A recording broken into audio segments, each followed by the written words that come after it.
Hey guys, welcome back to a brand new video. Today, I'm starting up a new series. Basically, every week I just randomly react to scary animations. The first one is Disturbing True Snapchat Stories animated by your boy Loma Rots. Yeah, let's get it.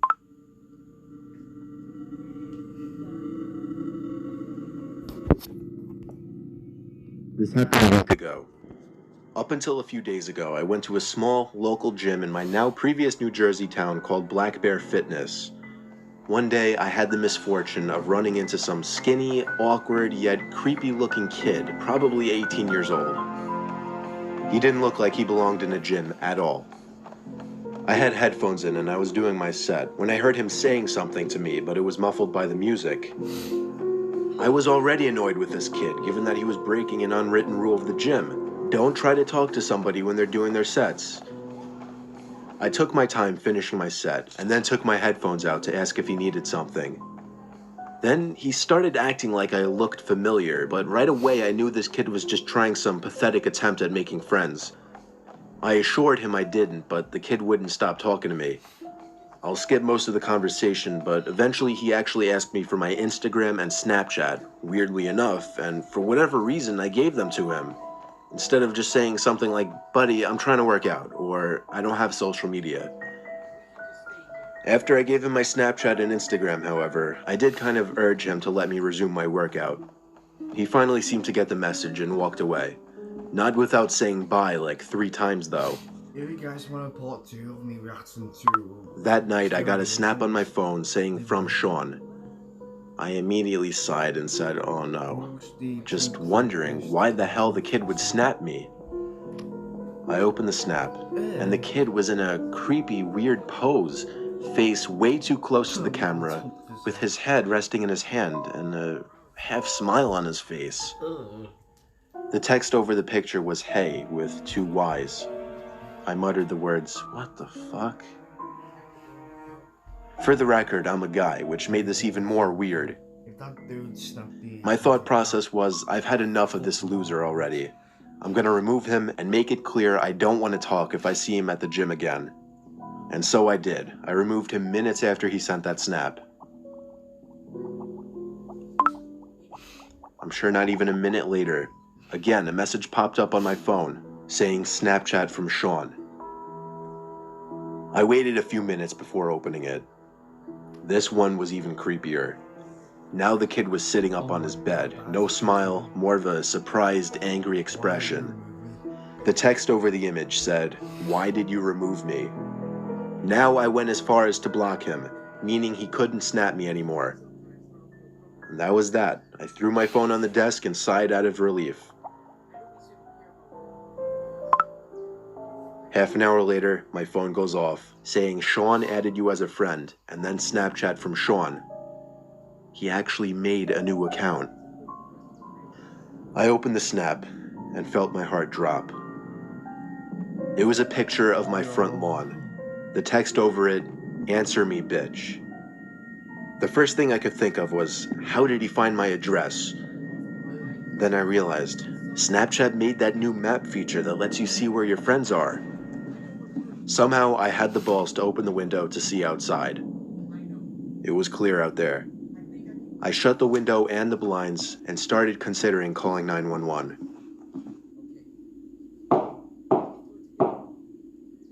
It was the sound of taps on the window. I took a deep breath, and with one swift motion, I pulled up the blind and the window at the same time and pulled the kid into my room by his neck. I punched him in the face a few times before he was out cold.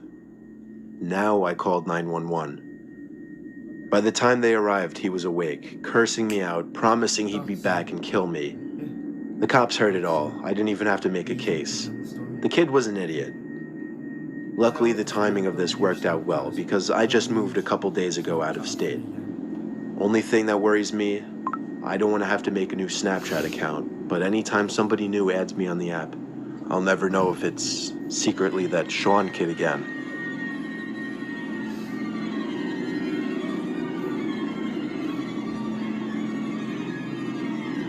this last one for this week.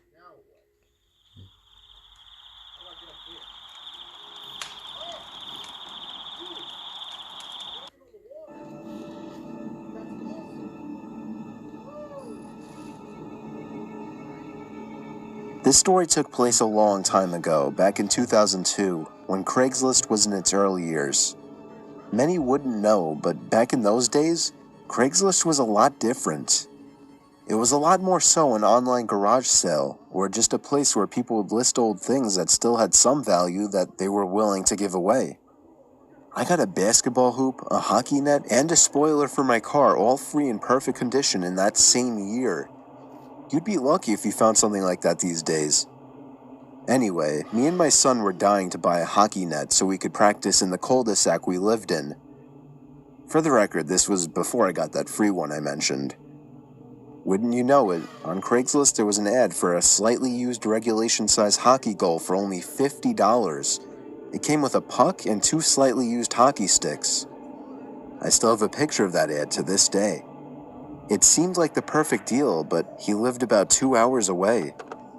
I called the number he had listed, and he sounded pretty normal on the phone. He had a pretty deep, dark voice, but nothing that would be off-putting. I remember his voice being a bit emotionless. He agreed to meet halfway due to the distance, said he'd put the stuff in the back of his pickup truck. He said he could only come after he got off from work, though, which was much later in the day, way past dark. We agreed to meet at some rest stop off the highway. Me and my son, who was 11 at the time, took my wife's minivan, the only car that would be able to fit that huge thing. Within an hour, we were at the truck stop, which was empty at this hour, but was decently lit by 3 big light posts. I parked right under one of the lights and waited. A pickup truck pulled in off the highway right on time. He stopped right in front of me. I went over to his window, but then noticed there was nothing in the back of his truck. "You Steve?" he asked me. "Yep, that's me," I said. "Alright, my buddy's bringing in the stuff with his truck." The guy pulled up behind my car and put it in park. I suddenly had a bad feeling. I told my son to get back in the car and lock every door except mine. 2 more pairs of headlights came off the highway into the lots, surely enough pulling up next to me. And, not surprisingly at this point, there was no hockey equipment in either one of them. My heart was racing. I was worried. Not for me, but for my young son who I for some reason brought with me on this trip. A group of large men mixed with heavy-set and muscular physiques stepped out of the 2 pickup trucks behind the first one. They eyed me from head to toe, giving that typical intimidation stare down. Then this bald guy wearing sunglasses said in a deep voice, "Where's the money?" I instantly pulled out my wallet and handed it to him, begging him to just let me and my son go. He pulled out like $100 and was pissed, expecting more. He then sent 2 of his goons or whatever to get my son. At this point, I screamed and begged for him not to take him. One of the men broke the glass to the minivan back door, and I vividly remember the disturbing, heartbreaking screams of my young son.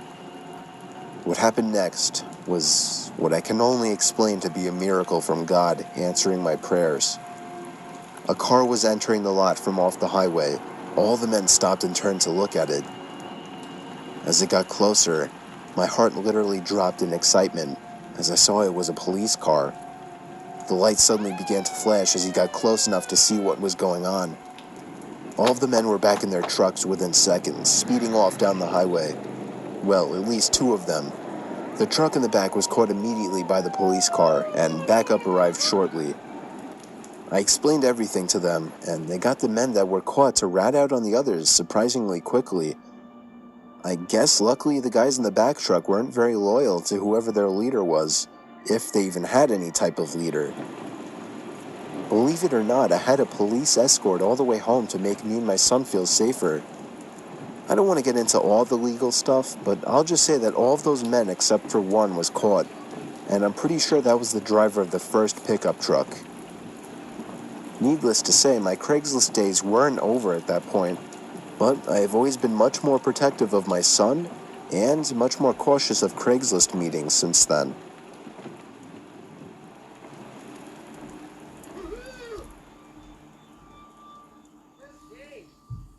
Okay guys, I'm going to end the video here, episode. If you want to subscribe, we're almost at 50 subscribers.